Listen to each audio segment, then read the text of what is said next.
Hello hi friends.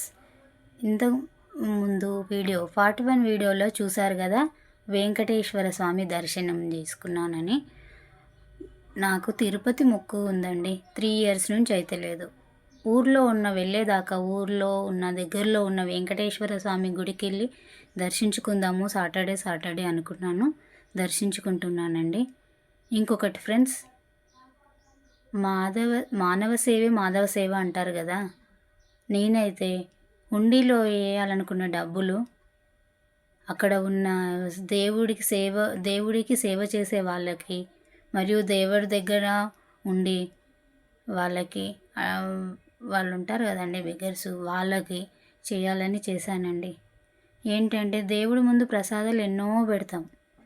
దేవుడు చూస్తాడు, ఆరగిస్తాడు, మనకు తెలిసే. కానీ తర్వాత మనం తీసుకునేది తింటాం కదండి.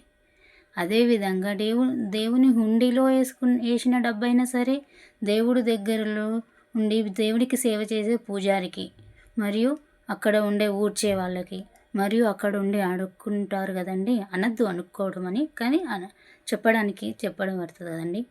అడుక్కునే వాళ్ళకి నేను ఏమైతే వేయాలనుకున్నానో వీళ్ళకి ఇచ్చానండి. నా ఈ సేవ కరెక్ట్ అయితే చెప్పండి, లైక్ చేయండి, షేర్ చేయండి, సబ్స్క్రైబ్ చేయండి. నాకు ఇలా దోచింది చేశానండి. లైక్లు ఊరికేనా రావు, మనసుకు నచ్చితేనే వస్తాయి. నేను ఇలా చేశానండి. రైటా రాంగా చెప్పండి.